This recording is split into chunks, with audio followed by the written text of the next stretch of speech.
gimana rasanya kalau kita terus-terusan ragu, kita terus-terusan takut sama apa yang kita impikan, sama apa yang kita mau. Sebetulnya nih, kamu, terus aku, terus sobat klakson di rumah juga sebetulnya tuh punya self efficacy sendiri. Oh, udah ada. Yes, udah ada. Udah berhasil nih mendapatkan IPK 3,6, ya kan?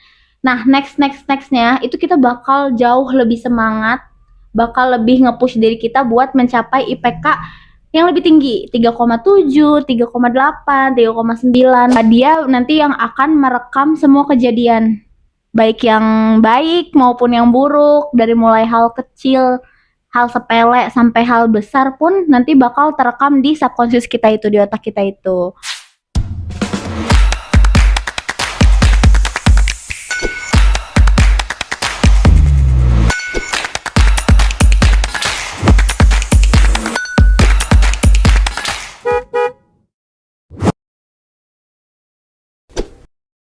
Hai Sobat Klakson, balik lagi di Klakson, KLA Sound Podcast. Isi harimu dengan lebih bermakna, klaksonin aja. Nah, dalam segmen self-improvement kali ini, aku, Laura, yang akan menjadi host dan memandu episode yang sangat amat relatable buat Gen Z di luar sana.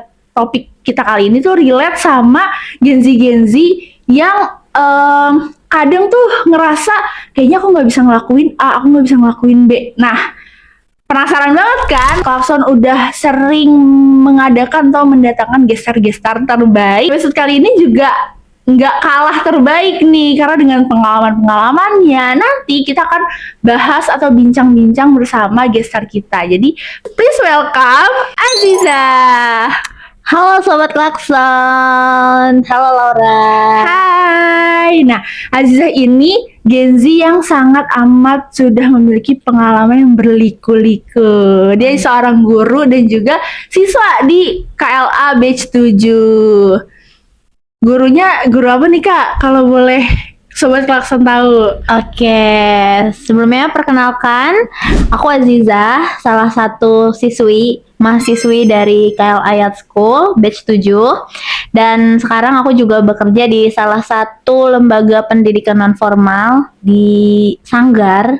Jadi for your information, aku adalah guru tari. Wih. Dan juga aku aktif di manajemen di Sanggar tersebut. Jadi aku ada double job di Sanggar itu. Oke nih, sebagai Gen Z tadi udah nyenggol-nyenggol Gen Z nih ya kan. Gen Z tuh kadang tuh sekarang tuh banyak yang kurang percaya untuk melakukan suatu hal gitu ya kan. Sedangkan tadi Aziza tuh udah memperkenalkan bahwa dia tuh nggak punya satu job doang ya teman-teman Klakson, tapi 2. Seperti tuh ada hal-hal yang mau kita ulik nih di episode kali ini ya kan. Oke nih, tadi sebagai guru gitu sekaligus masuk ke manajemennya, itu tuh kan berarti kan ada 2 pekerjaan yang berbeda ya. Nah, terus kalau dari Aziza sendiri gitu, itu tuh apa sih rahasianya nih? Kita udah spill-spillan rahasia di awal, coba. Oke, ini di awal langsung spill-spillan rahasia gitu ya? Ini biar stay tune dan kepo.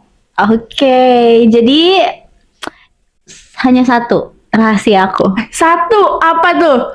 Adalah bisik-bisik gak? Bisik-bisik. Kedengeran juga sih. Oke. Jadi rahasia aku itu sebetulnya adalah self-efficacy.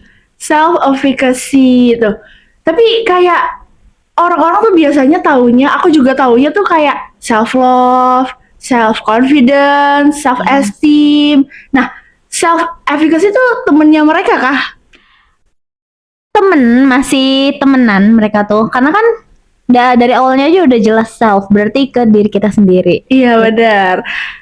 Terus gimana tuh self efficacy itu sendiri, pengertiannya apa sih Kak? Oke, jadi self efficacy ini aku ambil dari salah satu tokoh psikolog dunia, ada Albert Bandura. Jadi beliau mengatakan kalau self efficacy ini merupakan keyakinan seseorang untuk melakukan sesuatu, untuk mampu melakukan sesuatu atas tujuan tertentu. Kayak Oke, gitu. berarti ini keyakinan untuk memulainya ya? Yes, Untuk betul banget. melakukan sesuatunya ini nih. Jadi beda nih sama self confidence. Self confidence kan kayak percaya diri gitu ya. Betul. Oke, nah di episode kali ini kita akan membahas self efficacy lebih lanjut lagi, dan of course kita tuh selalu ada tips and trick buat sobat klakson yang stay tune sampai akhir. Oke, nah kalau misalnya aku teman-teman klakson tahu tuh ada yang namanya self esteem, itu kan lebih ke harga diri ya kak. Nah bedanya sama self efficacy ini tuh apa sih? Oke, bedanya ya. Dari namanya sudah beda tuh, self esteem sama self efficacy. Kalau misalnya si self esteem ini tuh lebih ke harga diri. Nah, sementara kalau misalnya self efficacy tadi itu lebih ke tindakan. Analogi contohnya tuh gimana tuh kak? Misalnya kita analogin pakai pondasi rumah. Kita analogikan si self esteem ini tuh pondasinya. Kalau misalnya kita udah yakin kalau si pondasi ini layak untuk dihuni, layak untuk dilanjutkan pembangunan, berarti itu udah oke banget sih self esteemnya. Self esteemnya. Yes. Sementara kalau misalnya self efficacy ini adalah kemauan diri kita untuk membuat rumah itu sendiri gitu. Berarti sebelum rumah itu jadi, sebelum rumah itu kita bangun, kita harus yakin kalau rumah itu bakal berdiri gitu. Yes, betul banget. Kayak pasti sering kan kita kalau disuruh presentasi ke depan kelas tuh di otak kita langsung kayak yang nggak deh, nggak bisa, takut, susah, takut diledekin, takut diketawain, yang kayak gitu-gitu tuh. Itu harus disingkirin kalau misalnya kita mau punya si self efficacy yang tinggi. Oke. Nah, tadi kan kita udah tahu kalau misalnya self efficacy sama self esteem itu beda ya kan. Ibarat rumah dan keyakinan buat bikin rumah itu sendiri. Yes. Terus kalau dari contoh yang tadi presentasi itu kan relate banget dong sama kita, sama sobat klakson juga ya kan. Nah, berarti kalau dari situ kita lihat bibit-bibit kalau self efficacy itu penting, ya kan? Betul. Nah, seberapa penting sih Kak self efficacy itu di diri kita sendiri? Oke, kalau menurut aku pribadi, self efficacy itu penting banget, super duper penting banget. Karena kalau kita ibaratin lagi, kalau menurut aku ya, self efficacy itu kayak game changer gitu. Gimana tuh maksudnya? Kayak coba deh kamu bayangin nih, sobat klakson juga di rumah bayangin kayak yang gimana rasanya kalau kita terus-terusan ragu, kita terus-terusan takut sama apa yang kita impikan, sama apa yang kita mau. Itu kayak lama-lama juga di diri kita tuh down sendiri gitu gak sih? Bener-bener. Ya kan? Nah, jadi si self efficacy-nya ini tuh yang bikin kita berani nyoba. Kalau misalnya self efficacy kita tuh tinggi, itu yang bakal bikin dorongan, yang bakal nge-push kita buat nyobain hal-hal baru untuk menggapai si impian kita itu. Oke, berarti kan ada yang self efficacy-nya rendah sama tinggi ya Kak tadi. Nah, berarti kalau misalnya kayak gitu, itu bisa dilatih kan? Betul. Ya kan? Nah, tapi sebelum kita melatih gitu dari self efficacy-nya itu sendiri, itu sebenarnya dari mana sih Kak kita punya self efficacy? Oke. Kalau dari mana? Sebetulnya nih, kamu, terus aku, terus sobat klakson di rumah juga sebetulnya tuh punya self efficacy sendiri. Udah ada. Yes, udah ada. Dan itu datangnya dari mana? Itu datangnya tuh dari experience atau dari pengalaman kita, atau dari pengalaman orang lain juga bisa mempengaruhi si self efficacy-nya kita. Misalnya kayak gini ya Kak. Kita ambil contoh. Berarti kalau sekarang kuliah. Kayak gini. Kita ngomongin IPK. Oke. Kalau misalnya kita udah berhasil nih mendapatkan IPK 3,6, ya kan? Nah, nextnya itu kita bakal jauh lebih semangat, bakal lebih nge-push diri kita buat mencapai IPK yang lebih tinggi, 3,7, 3,8, 3,9. Kalau sampai 5,0 ada juga kayaknya bakal digas terus gitu. Bakal kayaknya ya lebih gitu. Betul. Jadi itu yang akan membakar semangat kita gitu. Nah, kalau misalnya kita ambil contoh dari pengalaman orang lain, misal tetangga kita Karena kan itu sering banget ya diomongin tetangga kita, terus teman kita, kakak kita bisa cum laude dari universitas yang mereka inginin. Kalau misalnya mereka bisa, kita juga pasti bisa dong. Nah, jadi kita tuh terpush atau terdorong semangatnya untuk mencapai impian yang kita emang inginkan gitu. Oke, berarti kalau misalnya dari sini kita kan tahu kalau kita semua tuh punya ya kan? Yes, Kita semua betul. punya, cuma tadi bedanya adalah di tingkatannya ini ya kan? Dari situ kan berarti kita tahu kalau misalnya self efficacy itu ada tingkatannya ya kan? Tadi salah satunya adalah dari pengalaman kita atau hal-hal yang kita lihat, yang kita rasain, bisa jadi dari pengalaman orang lain gitu ya kan? Betul. Berarti itu ada data-data yang masuk ke dalam otak kita gitu. Yes, betul banget. Jadi di otak kita itu sebenarnya teman-teman ada rekaman atau biasa kita sering sebut, kalau aku sering sebutnya itu subconscious. Mungkin kalau sobat klakson jarang dengar subconscious, tapi sering dengar tuh batin bawah sadar, Oh iya. alam bawah sadar. Nah, itu adalah si subconscious itu. Jadi semacam hard disk di otak kita nih gitu. Dia nanti yang akan merekam semua kejadian, baik yang baik maupun yang buruk, dari mulai hal kecil, hal sepele sampai hal besar pun nanti bakal terekam di subconscious kita itu, di otak kita itu. Biasanya aku sebutnya itu SC, jadi disingkat. Oke, subconscious SC. Betul. Ya, jadi si SC itu yang akan terus merekam semua kejadian atau semua data-data dan nanti dimasukin, disimpan di hard disk atau di otak kita itu. Nah, contoh pengalamannya itu kayak misal bahkan sampai guru kita tahu nih ekspresi guru kita ketika kita jawab pertanyaan beliau salah. Itu tuh terekam di otak kita semuanya di hard disk itu. Oke, nah berarti dari situ kan kita tahu kalau misalnya hal-hal yang kita rasain atau yang kita alamin, orang lain alamin, terus kita nyaksiin, itu kan tersimpan gitu ya Kak, di otak kita. Nah berarti ternyata kalau misalnya kita merasa nggak bisa, itu bisa dari data-data yang udah ada gitu. Betul. Nah kalau misalnya dari Kak Aziza sendiri tuh, boleh spill nggak sih ada pengalaman apa yang relatable gitu? Oke, boleh banget. Ini fun fact ya teman-teman semuanya. Dulu tuh aku bener-bener setakut itu sama orang. Even ketemu kayak papasan gini nih, Iya. aku takut banget dulu tuh. Kenapa tuh Kak? Karena waktu itu pernah pas maju ada pelajaran lah di sekolah waktu TK. Kayak disuruh maju, terus itu aku diketawain. Aduh, problem anak kecil sih sebenarnya.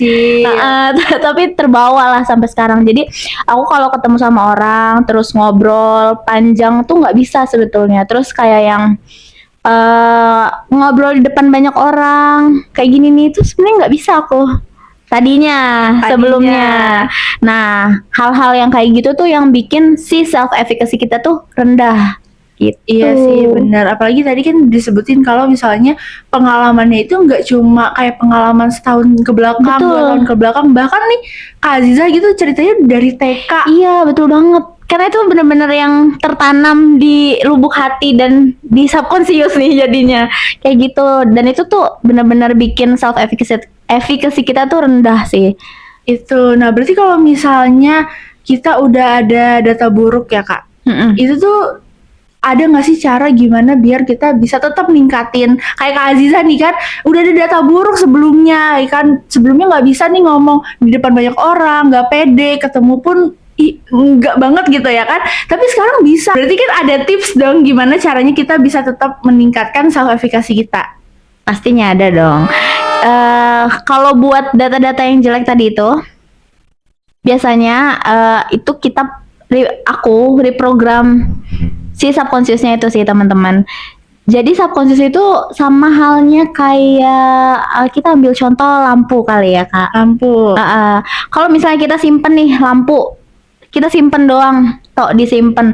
Terus udah lama nih kita nggak senggol, kita nggak pasang, kita nggak cobain, tuh lama-lama lampunya bakal rusak kan? Iya, mati. Entah itu kabelnya rusak atau konslet dan semacamnya itu. Nah, sama halnya seperti si subconscious kita. Kalau misalnya data buruk atau data bagus data baik yang masuk ke otak kita, tapi udah lama nih kita nggak sentuh, kita nggak senggol lah, istilahnya nggak kita kling, tiba-tiba muncul keinget, itu lama-lama data itu bakal hilang. Karena kan seiring berjalannya waktu data-data yang akan masuk pun bakal banyak kan Kak. Betul. Bertambah usianya kita, semakin tua, semakin dewasa, kita makin sering dengar data-data masuk, data-data yang baik, data-data yang buruk kayak gitu. Makanya kayak penting banget buat masukin data-data yang baik aja nih ke subconscious kita gitu. Oke, berarti salah satu caranya adalah reprogram. Yes, kan? betul banget. Kalau misalnya kita balik lagi ke self efficacy itu sendiri gitu ya Kak. Nah, tadi caranya salah satunya adalah reprogram atau ubah subconscious ya Yes. kan. Tapi ada nggak sih Kak cara lain buat meningkatkan tingkat dari self efficacy di diri kita itu? Oke, ada dong pastinya. Kalau dari aku pribadi, aku bakal kasih beberapa tips. Jadi teman-teman Klakson harus stay tune nih kayaknya. Take notes Take nih. notes, betul. Kalau dari aku, yang pertama itu adalah dengan lakukan dulu dari hal yang paling kecil, dari hal yang paling sederhana. Contohnya, Contohnya, kalau kita tadi udah sempat mention cum laude. oke, cum laude. Kalau misalnya kita mau cum laude, gimana caranya kita cum laude kalau misalnya tugas kita aja tuh kita nggak kerjain? Oh, betul. Itu kan hal kecil dong. Makanya kayak ya udah ambil jalan ini dulu, ya udah lu kerjain dulu tugas lu, nanti setelah selanjutnya baru lu bisa berpikiran untuk cum laude dan lain-lain gitu. Oke. Kemudian yang kedua itu ada ulangi kesuksesan kecil kayak gitu. Kalau yang tadi kita mulai dari hal kecil, kalau kita udah berhasil ngerjain tugas, kan jadinya happy dong. Happy karena udah tercapai. Betul, udah tercapai. Nah, semakin sering kita mendapatkan atau mengalami kesuksesan atau keberhasilan, itu semakin tinggi juga si self efficacy-nya kita. Oh, oke. Nah, biasanya aku buat mengukur itu tuh aku pakailah dream mapping. Dream mapping. Jadi dream mapping ini sama seperti namanya, dream mapping. Berarti kan itu memetakan impian atau mimpi-mimpi kita. Nah, dream mapping ini tuh yang ngebantu aku buat ngekontrol si self efficacy-nya aku. Sama seperti namanya ya. Kalau misalnya teman-teman belum pernah dengar dream mapping, dari namanya aja tuh udah kelihatan sebetulnya. Dream mapping berarti like memetakan impian atau harapan-harapan kita. Oke. Jadi kayak gitu. Nah, aku ngegunainnya tuh karena itu tertulis. Jadi kita tuh harus membuat dream mapping kita ini dengan tertulis. Nah, si dream mappingnya ini itu ada 3. Ada 3 jangka waktu. Oh, oke. Yang pertama itu jangka waktu panjang. Jangka waktu panjang itu yang lebih dari 5 tahun. Jadi kayak yang kita udah mikir ke depan nih, 5 tahun lagi kita akan punya apa, kita mau jadi apa, kayak gitu. Sementara yang kedua ada juga jangka menengah. Jangka menengah ini kurang dari 5 tahun. Jadi range waktunya tuh 2 tahun, 3 tahun. Itu masuk ke dream mapping yang jangka menengah. Kemudian yang terakhir, ini yang biasa aku buat, itu yang jangka pendek. Nah, kalau yang jangka pendek ini kita bikinnya itu dalam jangka waktu 1 tahun. Oke, setahun ke depan. Yes, kayak misalnya sekarang bulan Mei. berarti sampai Mei 2026. Oke. Kayak gitu. Jadi kita bikinnya tuh per tahun. Nah, aku kenapa lebih sering bikin yang per tahun ini? Karena dengan dream mapping yang jangka pendek ini, aku lebih bisa ngontrol si keberhasilan atau kesuksesan yang udah aku gapai, dan nantinya juga aku bakal lebih semangat lagi buat mencapai atau menggapai impian-impian aku yang lain kayak gitu. Karena tadi dream mapping itu sendiri kan buat mengontrol atau kita mau lihat nih kesuksesan yang udah kita raih gitu sebelumnya. Yes. Ya kan. Jadi karena kenapa pakai yang jangka pendek, karena langsung kelihatan tuh ya kan. Ih, tahun 2023 sampai 2024 ternyata aku udah kayak gini. Tapi ada yang belum nih gitu. Jadi bisa lebih mudah gitu ya. Betul. Kan tadi mungkin ada sobat Klakson yang belum tahu gimana sih cara bikin dream mapping ya kan. Nah, kalau dari Kak Aziza sendiri gitu ya, itu apa sih rahasia atau spillan yang sangat amat ini tuh worth banget di dream mapping. Oke, kebetulan karena ini adalah ilmu yang aku pelajarin di KLA ya. Jadi dari guru aku tuh cara buat dream mappingnya kayak gini. Teman-teman boleh take notes lagi di rumah ya. Siap-siap nih. Dan jangan lupa kita bikin dream mapping habis ini. Ya, yang pertama itu biasanya aku tulis tuh afirmasi positif. Afirmasi positif untuk mimpi-mimpi aku 1 tahun ke depan. Oke. Nah, biasanya aku tulisnya tuh Bismillah, tentu Bismillah dengan rahmat, kekuatan dan kasih sayang Allah Subhanahu wa taala. Nah, di atasnya aku tulis kayak gitu. Oh, sebelum tulis afirmasi positif, itu di atasnya lagi aku tulis judul biasanya. Oke, judul Dream Mapping 2025 misalnya gitu. Yes, betul. Biasanya aku tulisnya Dream Mapping terus nama lengkap tahun 2025 atau tahun 2026 kayak gitu. Nah, terus bawahnya afirmasi positif. Kemudian selanjutnya itu aku biasanya tulis 10 impian atau 10 keinginan aku yang ingin aku capai dalam 1 tahun ke depan. Oke, itu berarti berbentuk penomoran gitu ya. Yes, penomoran. Jadi dari 1 2 3 4 sampai 10 kayak gitu. Nah, biasanya tuh aku tulisnya 7 untuk diri aku, terus 3-nya itu untuk orang lain, untuk orang di sekitar aku. Oh, oke. Mungkin tuh jadi salah satu tips and trick juga ya. Jadi biar kita nggak fokus ke diri kita sendiri gitu ya, mungkin ya Kak. Karena kan kita hidup di dunia ini nggak sendiri. Ada keluarga, ada kakak, mentor, coach, guru-guru yang terus support kita. Masa sih kita nggak mau memberikan sesuatu gitu ke beliau-beliau dan ke mereka gitu. Oke. Nah, terus perlu diperhatikan juga nih Kak, dalam penulisannya itu tidak boleh ada kata-kata yang ambigu. Oh, gimana tuh Kak maksudnya? Ambigu di sini maksudnya tuh kayak kata-kata yang nggak jelas, masih tidak ada kejelasan, kayak saya ingin, terus saya mau, saya akan. Tapi kita bisa memperjelasnya lagi tuh dengan kata-kata kayak saya bisa, saya punya. Nah, itu kan langsung kayak yang to the point. Oh iya gue bisa, oh iya gue punya loh ini di tahun 2025. Kayak gitu. Contohnya nih ya, aku kasih contoh kali ya Kak. Boleh. Misalnya kita tulis di bulan Desember tahun 2025 itu saya akan bertamasya ke Pulau Seribu dengan keluarga saya. Itu salah karena ada si akannya itu. Kenapa kita nggak langsung tulis aja Desember 2025 saya bertamasya ke Pulau Seribu bersama, berapa hari, dengan siapa aja, naik apa, itu boleh banget teman-teman detailing di situ karena kan ini impian. Oh ya benar. Jadi beneran yang kalau misalnya masih ambigu gitu, jadi kayak ini mau ke Pulau Seribu sama siapa nih? Yes. Mau kapan nih? Ya kan? Tuh, jadi lebih bagus lagi kalau lebih detail. Oke. Nah, terus setelah kita menulis impian-impian itu dari 1 sampai 10, kita tulis di akhirnya afirmasi positif lagi untuk push diri kita menggapai impian-impian kita itu. Biasanya aku tulisnya tuh saya yakinnya Allah Subhanahu wa taala akan mengabulkan dream mapping saya tahun ini. Terus di bawahnya kita kasih tanda tangan kita. Itu kayak perjanjian ke diri sendiri sih. Bener. Jadi ada tanda tangannya gitu loh teman-teman, dan itu benar-benar yang wow banget.